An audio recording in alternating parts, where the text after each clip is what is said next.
Breaking news చూస్తున్నారు. Israel Hamas మధ్య యుద్ధం తారాస్థాయికి చేరుకుంటోంది. మరి ముఖ్యంగా రోజు రోజుకి ఇంకా ఎక్కువ అవుతుంది. ఇప్పటికీ గాజాలో కరువు ప్రకటించిన నేపథ్యంలో ఇంకా పరిస్థితులు దిగజారే అవకాశం ఉంది అంటూ చర్చ జరుగుతున్న క్రమంలో ఇప్పుడు ఇజ్రాయెల్ మాస్ వార్నింగ్ ఇస్తోంది హమాస్కి బిగ్ వార్నింగ్ ఇస్తోంది ఇజ్రాయెల్. హమాస్ ఆయుధాలు విడిచిపెట్టకపోతే గాజాను పూర్తిగా నాశనం చేస్తా ఉంటూ చెప్పుకొస్తోంది. నరకానికి దారులు తెరుచుకుంటాయి. హమాస్ దగ్గర ఉన్న బందీని రిలీజ్ చేయాలంటోంది ఇజ్రాయెల్.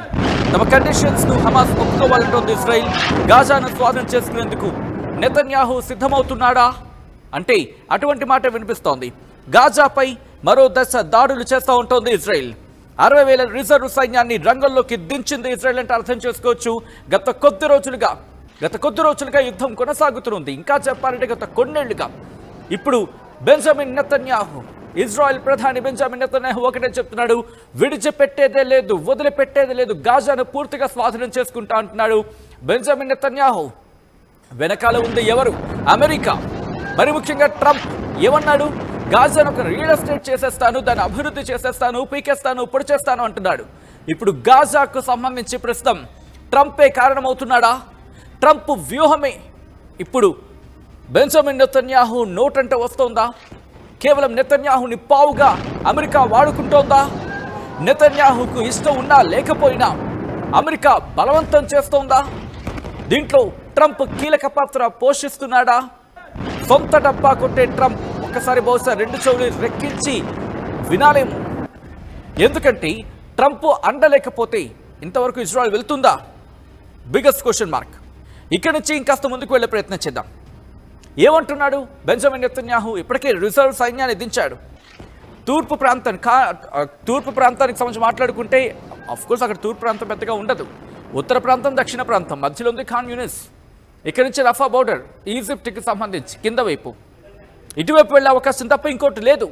ఈ నేపథ్యంలో ఇంతవరకు జరిగిన ఆ దాడులకు సంబంధించి ఆ దృశ్యాన్ని ఆడియోతో సైతం చూద్దాం.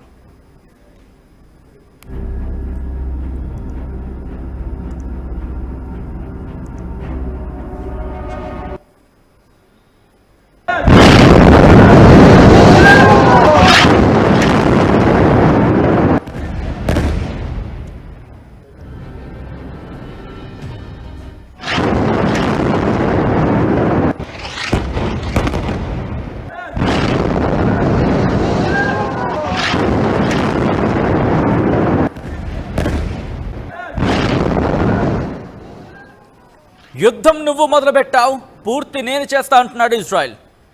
పూర్తి నేను చేస్తా, ఫినిష్ నేను చేస్తా, నువ్వు స్టార్ట్ చేస్తే ఫినిష్ చేసేది నేను అంటున్నాడు బెంజమిన్ నెతన్యాహు. ఈ నేపథ్యంలో గాజాను పూర్తిగా స్వాధీనం చేసుకునేంత వరకు వదిలిపెట్టేదే లేదంటున్నాడు. దానికి తగ్గట్టుగానే నా అడుగులు ఉంటాయంటున్నాడు. పూర్తిగా గాజాను నాశనం చేస్తాను. ఇంకా ఏమంటున్నాడంటే కనుక జస్ట్ రీసెంట్గా అందరూ రిపోర్ట్ని నేను మీకు చెప్పే ప్రయత్నం చేస్తున్నాను. ఇక్కడ ఒక అంశాన్ని ప్రస్తావించడం జరుగుతోంది. ఇజ్రాయెల్ ప్రధాని బెంజమిన్ నెతన్యాహు ఏమంటున్నారంటే హమాస్ కనుక ఆయుధాలను విడిచిపెట్టకపోతే గాజాను పూర్తిగా నాశనం చేస్తా అంటున్నాడు. నరకానికి దారులు తెరుచుకుంటాయంటున్నాడు బెంజమిన్ నెతన్యాహు. ఈ నేపథ్యంలో ఏం జరగబోతోంది? హమాస్ మళ్ళీ ఇరాన్ అండ చూసుకోను, లేకపోతే ఇరాన్ దన్ను తీసుకొను ఇటు మళ్ళీ ఇజ్రాయెల్ మీద విరుచుకు పడబోతుందా? లేకపోతే హౌతీలు, ఎప్పటి నుంచో దన్నుగా మద్దతుగా నిలుస్తున్న హౌతీలు, యెమెన్లో హౌతీలు మళ్ళీ దాడులకు ఉపక్రమించబోతున్నారా? లేకపోతే అటుగా ఉన్న అంటే లెబనాన్కి సంబంధించి హెజ్బుల్లా కావచ్చు, వీళ్ళు మళ్ళీ హమాస్కి మద్దతుగా రంగంలోకి దిగే అవకాశం ఉందా? ప్రస్తుతం ఈ ప్రశ్నలే తలెత్తుతున్నాయి.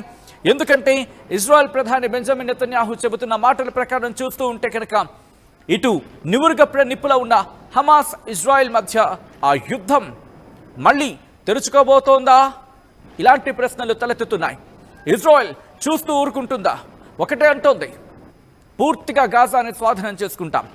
ఎవరు ఉండాలనుకుంటున్నారో ఉండండి, ఎవరు పోవాలనుకుంటున్నారో ఆయన మాటలోనే, ఎవరు విడిచిపెట్టి పోవాలనుకుంటున్నారో వాళ్ళు పారిపోండి. హమాస్ను మాత్రం విడిచిపెట్టేదే లేదు, హమాస్ను వదిలిపెట్టేదే లేదు, హమాస్ని ఎక్కడా కూడా వదిలేదే లేదంటూ బెంజమిన్ నెతన్యాహు మాస్ వార్నింగ్ ఇస్తున్నాడు.